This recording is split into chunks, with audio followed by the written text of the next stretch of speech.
For the urban futures topic, you will need to know a case study of a city in an LIDC or an EDC. In our geography course, we decided to study a city in an LIDC. We studied the city of Lagos, which is located on the coast of Nigeria.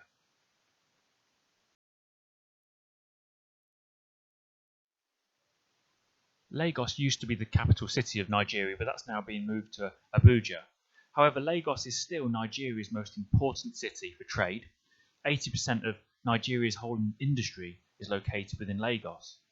And a lot of its economy is linked to its large international port, with many ships that stop by Africa stopping at the port of Lagos. Within the region, it's the main financial centre of the whole of Western Africa. The city has an international airport as well. With over 21 million people, Lagos is the most populated city in Africa, and so it's a megacity. It's also so important to Africa's trade, and so that makes it a world city as well. The population of Lagos has grown and is growing rapidly. There's so many people living in slums, it's hard to know exactly how many people live there, but it's at least 21 million. And this growth is a combination of natural growth, whereby it's the birth rate being higher than the death rate, but also due to massive urbanisation, which is where people move from rural areas into urban areas like Lagos. This national migration of rural to urban is caused by people thinking and hoping for a better life in the city. Many have been forced to leave their rural areas to try and earn enough money for their families. Some have been forced from their villages due to poverty and starvation. Some others have moved due to the threat of terror groups like Boko Haram. And so every week 10,000 at least new immigrants arrive in Lagos, and they will head to neighbourhoods where friends or relatives have gone before, but many will end up in the large slums such as Makoko slum. We need to know a bit about what Lagos is like as a place. Massive immigration has meant that Lagos has a diverse population, with over 250 different ethnic groups, such as the Igbo people. 50% are Muslim and around 40% are Christian, and so all these different cultures in a crowded city can lead to tensions.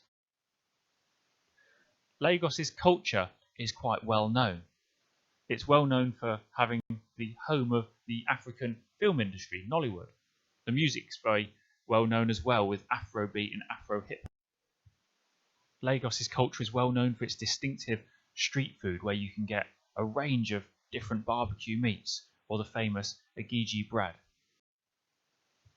Leisure activities, well, Lagos is well known for its music and its street festivals, such as its International Jazz Festival.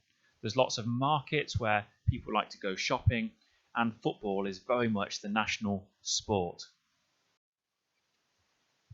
Housing-wise, lots of people have very difficult living conditions. 2/3 of those 21 million people of Lagos live in slums, like Makoko or Ajingale.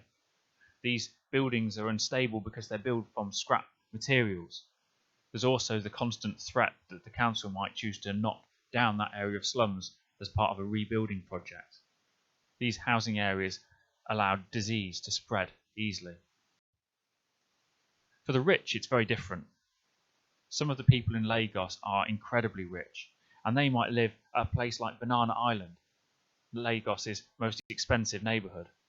This is a gated community where a typical apartment of just 3 bedrooms might cost around $2 million. Jobs-wise, a typical person living in a slum like Makoko from Lagos might try to get a job working in the fishing industry at the lagoon, or working on a market stall. Many people work as rag pickers on the various rubbish dumps. This is where they'll look for electronic or metal or plastic items that they can sell on for a small amount of money. Many of these jobs are informal jobs. They don't pay taxes and they'll earn just $2 or less per day. Lagos does have many well-paid jobs as well, which is why there's several millionaires there. Some of the better paid jobs might involve working for Nestlé, where the African headquarters of Nestlé is located in Lagos. There's also the First Bank, or the headquarters in Africa of Unilever. In studying a city in an LIDC, one of the things we need to know about are the contemporary, that means modern, challenges that affect life in the city. Waste and waste disposal is one huge problem in Lagos. Its large population produces 10,000 tonnes of rubbish per day.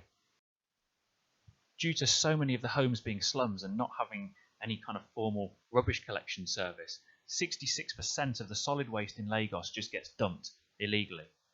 So often household sewage will just get poured into public drains or rivers.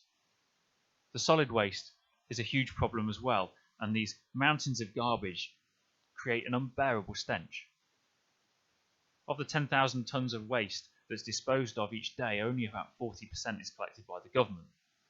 In fact, the only positive you can say is that the rag pickers, with their incredible resourcefulness, will manage to recycle and sell on about 3,000 tonnes of that waste each day. From this slide, you can see how those 10,000 tonnes of waste a day creates lots of knock-on effects. For example, the stuff that gets dumped in the public drains and rivers leads to polluted drinking water. Now that leads to the spread of diseases like cholera. And the long-term result of that is the life expectancy for someone living in Lagos is around just 55 years. So what's Lagos doing about this problem? We need to know one initiative that it's doing to try and become more sustainable. So one initiative to create an improvement for the waste problem is called the Cleaner Lagos Initiative. 3 examples of what they've done here. They've spent money on investing in 600 dustbin lorries. They've bought over 1 million waste bins to be placed around the city. They've even got sensors on them to monitor them so they don't get stolen. They've created 27,500 jobs for people working as community sanitation workers, as street cleaners. And they've made this a job to be proud of. They will pay them above the average wage. This Cleaner Lagos initiative has actually created business opportunities for companies such as the WeCyclers in Lagos. The WeCycler workers will travel around Lagos on bicycles and they'll collect plastic. They'll take that plastic back and it gets ground into pellets, and these are then sold back to factories to recycle into new plastic products. What's even better about this is the slum dwellers themselves can earn points for recycling their plastic rubbish, and they can use that money, those points, to buy what they need. And so effectively this turns trash into cash, and therefore it's a really sustainable idea.